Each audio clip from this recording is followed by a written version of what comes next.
ние преоѓаме на она што ние следна тема во нашиот утрински брифинг, а секој четврток со нас е колешката Гордана Дувњак. Гордана, добро утро. Добро утро, Иван. Тоа значи дека ќе разговараме за тоа има или нема правда во македонското општество. Нема правда, има правда. Да. Оној момент кога нема веќе да ти видам гостинка, тогаш ја достигнала правдата, да. Гордана, вчера се прослави 15 години од постоењето и функционирањето на Академијата за школување на суди, обвинители и така натаму. Ние ќе имаме госпоѓа Габер, директорката, подоцна в јубилеј.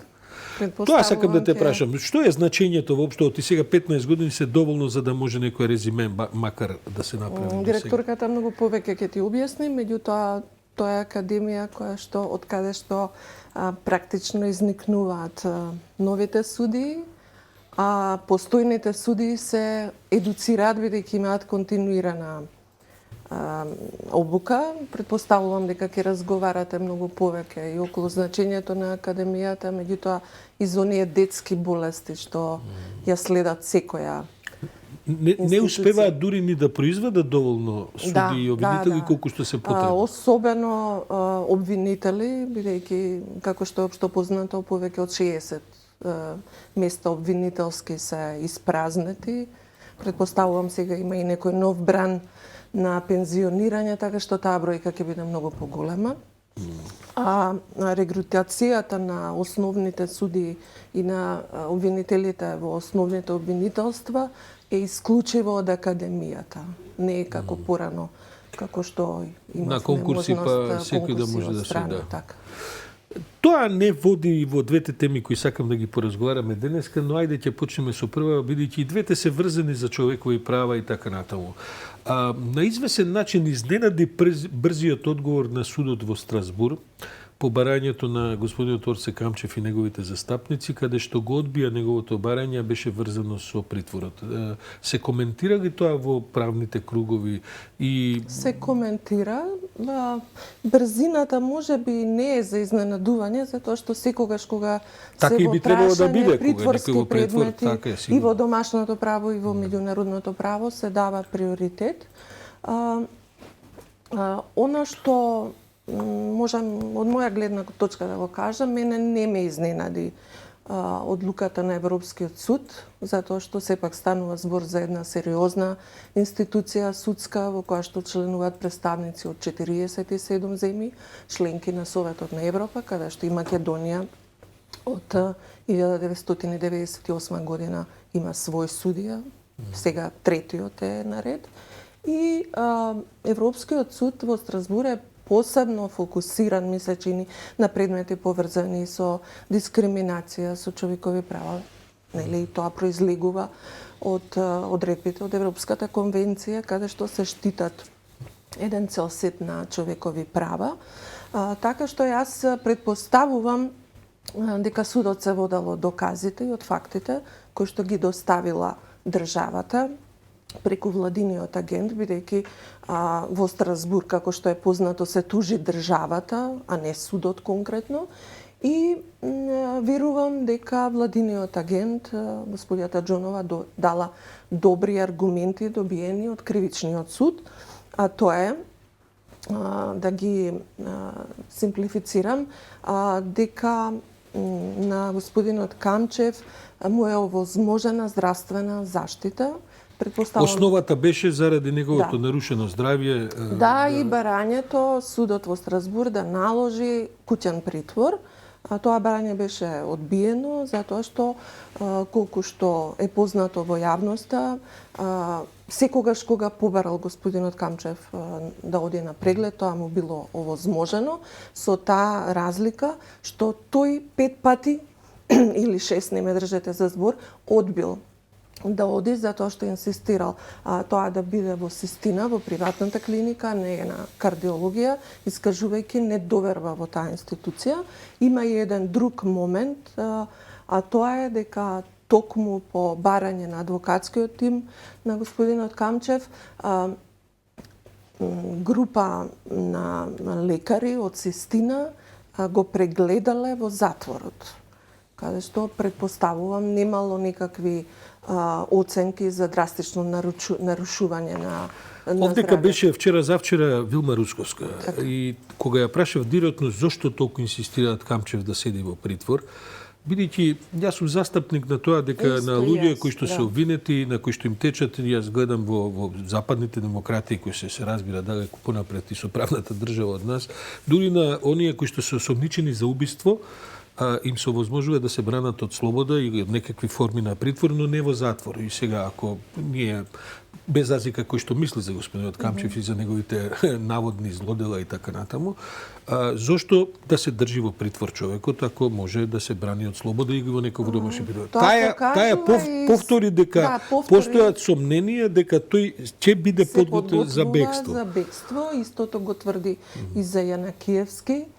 Јас немам увид, се разбира во нивните докази, меѓутоа тоа покажува една слабост на нашиот систем, а тоа е водени од искуството од минатото, дека така кажано крупните зверки не успеваме да ги задржиме во државата, па предпоставувам по таа логика дека посигурно е да седи за решетки отколку дома. Меѓутоа пак ќе кажам дека треба да се ценат сите факти, навистина ако постои реална опасност, само во такви случаи да се инсистира на затвор. Добро, што е право од она што процури, да кажем, што излезе од некои од тие работи, ризиците се големи, ризик, така е, заинтересираноста и на домашната и на меѓународната јавност се исто така многу големи, што може да се види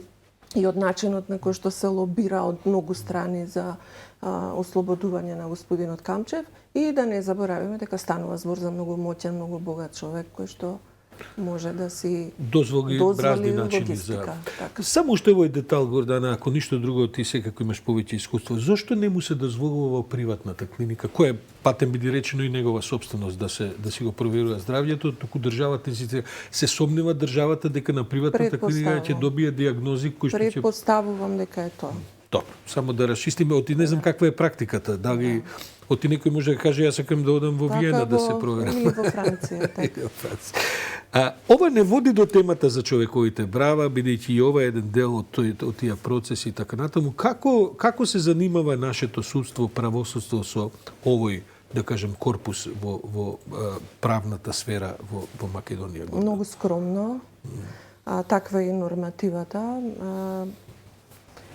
Не само што заштитата во редовното судство не е адекватна кога станува збор за човекови права и слободи, туку и Уставниот суд не се покажа многу ефикасен.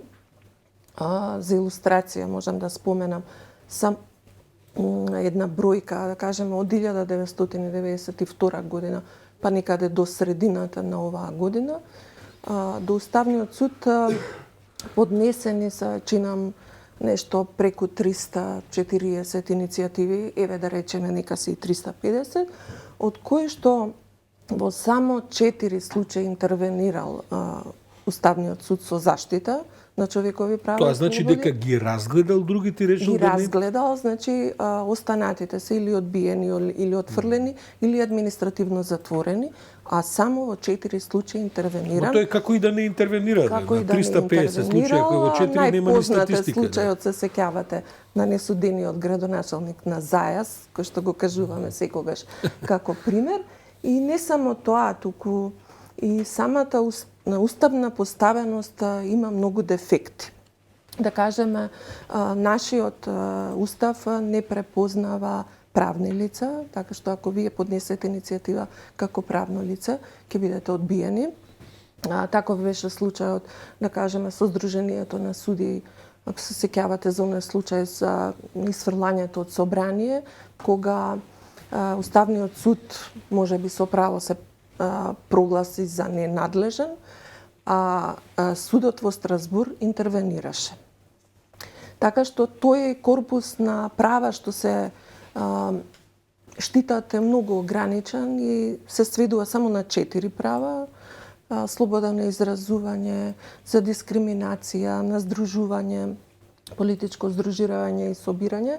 Но и тогаш се процесите спори, се чекаат со... Спори и ви велам со таа задршка што храбрува дека во историјатот на Уставниот суд, нашиот Уставен суд, кај дел од судиите се препознава проблемот и се лоцира, така што имавме во овие случаи издвоени мислења. Двајца судии, ако не се Па лажам. најчесто тоа беа судиите Игор Спировски и вашата Гостинка Наташа гостинка Грабар, со да, која што кој ќе што- зборувате понатаму. Проблемот со заштитата на човекови права во регионот се решава со уставна тужба.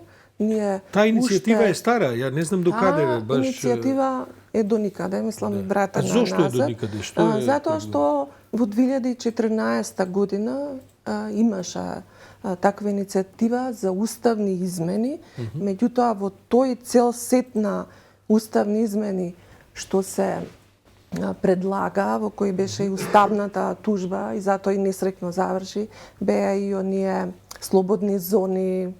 Да, разбирам, тоа се прави цело купче, па се отвара уставот и така натаму. Така што предпоставувам дека во тоа време немаше расположение за такво нешто, а судот во Страсбур инсистира до крај да се искористат домашните правни лекови и во една ситуација веќе се покажа дека како резултат на праксата на Европскиот суд за човекови права ние воведовме нов механизам. Тоа се значи повредите на фер судење на долготрајните судски постапки и некаде чинам од 2010 година и по една цела серија на пресуди во кои што државата изгуби пред судот во Страсбур токму заради должината на судските постапки, со законска измена се воведе нова надлежност на Врховниот суд. Има нов одел, тоа е за судења во разумен рок, Да. кој што се покажува дека дава резултати, каде што откако ќе се исцрпат сите законски можности и се добие конечна судска пресуда, во рок од 6 месеци странките имаат право да се обратат до Врховниот суд и да се жалат на повредата на тоа нивно право. Колку што знам, потоа судот би требало да им, ако утврди дека има повреда на правото, да им досуди паричен надоместок, кој што барем низ годините се зборуваше дека е усогласен со праксата на Европскиот суд за човекови права, но предпоставувам повеќе е символичен. Тие пари се алиментираат од судскиот буџет, значи од сите нас, од граѓаните. Сакам да кажам за крај дека се има чувство како да нашето судство не е баш расположено да ги промовира овие области за заштита на човекови права, каде што тие од слобода на изразување до не знам што, кои што се суштински. Јас следам, на пример, вчера започна во Врховниот суд во Соединетите Американски држави една огромна расправа за абортусот, бидејќи со промената на судиите таму сега конзервативците, републиканците, трамповистите имаат големо мнозинство и така натаму и се на работот тоа да го укинат правото, односно сега компликувана е темата да не војуваме во тоа, но ќе направат една драматична промена во однос на тоа што ќе може во Америка да се прави. И тоа е една таква огромна дебата во општеството, кај нас такви дебати не се водат. Не се водат или ретко се водат, или кога се водат не се посетени. Јас имав прилика, да кажеме, во мај месец да присуствувам на една таква дебата, организирана од една невладена организација, Институтот за човекови права, токму во овој дел за кој што сега зборуваме. И за жал во вториот дел од дебатата, каде што имаше и практичари, судии на Уставен суд, разочарувачки беше тоа што немаше присуство на новинари. Јас бев како учесник на дебатата присутна, а беа кажани на вистина многу интересни оценки, заклучоци, кои што би требало да му бидат и од корист на Министерството за правда и на владата во креирање на тие владини политики во делот на заштитата. На 10 овој месец повторно ќе зборуваме по повод Светскиот ден на човекови права и мислам дека од година во година се провлекуваат едни исти заклучоци. Одлична е таа забелешка, бидејќи ние идната недела ќе бидеме блиску до датумот 10. Така. Сега не можам да соберам ако 10. сме денеска, втори може би Така. баш 10 ќе се погоди да биде. Петок е 10 и Ние во четврток ќе се четврток, видиме. да. Ете, таа ќе ја посветиме наша дебата Да, мала со задоволство. за правото и човековите права. Гордана Думјак, благодарам.